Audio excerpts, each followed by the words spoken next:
Hey, everyone, it's me.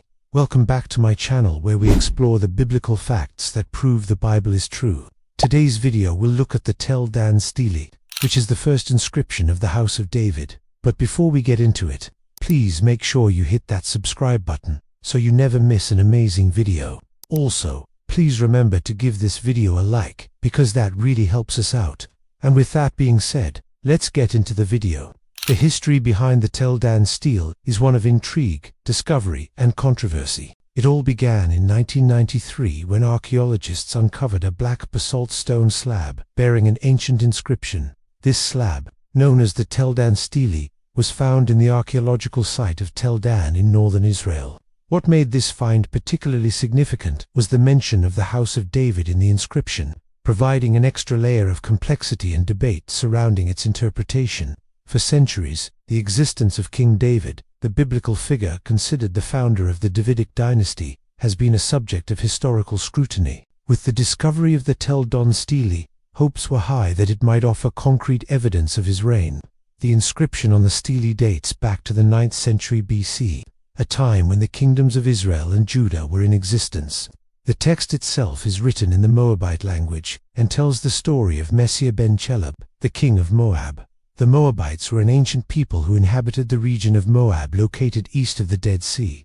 The Tel Dan Stele contains a detailed account of Messiah's military campaign against the kingdom of Israel. In the inscription, Messiah boasts about his victories and the tribute he received from the Israelites.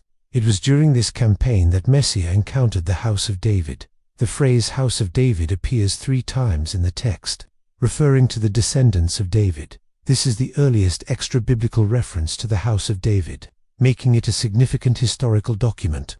However, there is some mystery surrounding the exact nature of the reference. Scholars have debated whether the phrase implies a direct lineage from David or simply refers to the royal family or dynasty of Judah. The ambiguity arises from the fact that the term house in ancient Near Eastern languages could have multiple meanings, including household, clan, or dynasty. Despite this uncertainty, the Tel Dan Stele provides crucial information about the historical context of David's supposed reign. It paints a picture of a time when a group claiming descent from David held power in Judah. While it doesn't explicitly state that David was a historical figure, it offers valuable insights into the origins and early history of the Davidic dynasty. Now, if you are enjoying this video, please make sure you hit that subscribe button. Also, please remember to give this video a like, because that really helps us out.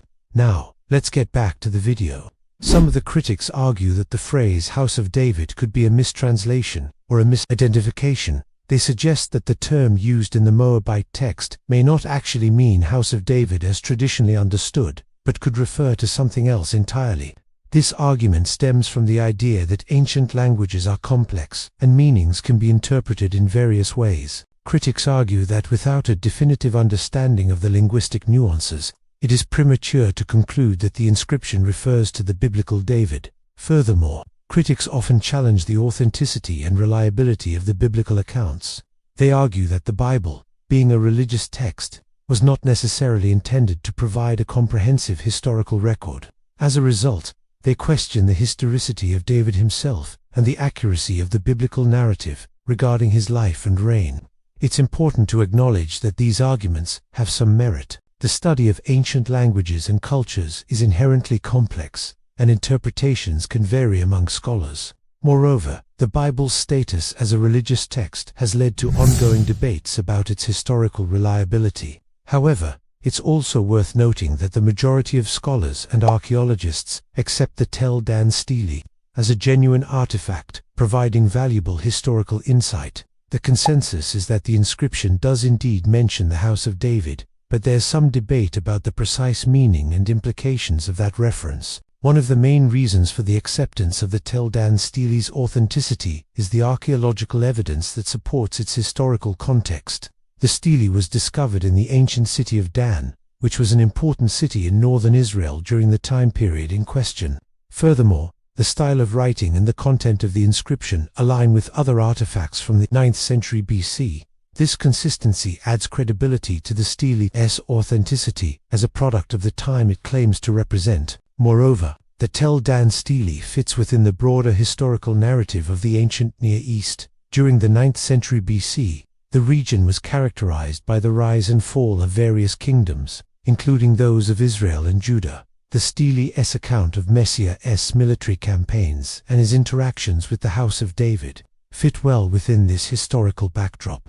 In addition to the external evidence, internal analysis of the stele itself points towards its authenticity. The inscription contains numerous historical references and personal names, which have been corroborated through other archaeological findings and historical records. This convergence of historical elements adds to the stele's reliability as a contemporary account of the events it describes. Now, the discovery of the Tel Dan Stele has had a profound impact on our understanding of the history of ancient Israel. It provided tangible evidence of the existence of the House of David during the 9th century BC, shedding light on the origins of the Davidic dynasty. This find has contributed significantly to the historical context surrounding the biblical accounts of King David and the United Kingdom of Israel. Furthermore, the Stele's discovery has fueled ongoing research and exploration into the history of the region. Archaeologists and historians have been inspired to delve deeper into the historical records and artifacts, to uncover more about the House of David and the broader political landscape of the ancient Near East. As the study of ancient history continues to advance, the Tel Dan Stele remains a pivotal piece of evidence in understanding the history of ancient Israel. Its discovery has opened up new avenues of research and has provided valuable insights into the historical context of the biblical narratives.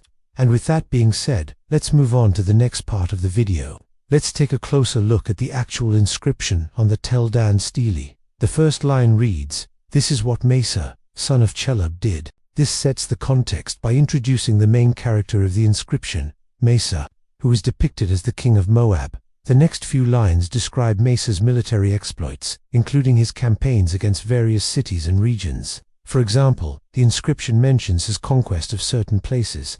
These accounts highlight Mesa's prowess as a warrior and ruler. In the middle of the inscription, there is a significant mention of Omri, apparently referring to Omri, a biblical figure mentioned in the Old Testament. This reference provides a link between the Tel Dan Stele and the biblical narrative, adding historical context. However, it's worth noting that the spelling of Omri's name differs slightly between the stele and the biblical account. This difference in spelling is not uncommon in ancient inscriptions and reflects the variations that can occur in the transcription of names over time. As the inscription progresses, it details the tribute that Mesa received from neighboring kingdoms, showcasing the wealth and influence gained during his reign. For instance, the text mentions silver, gold, and garments as some of the spoils acquired by Mesa.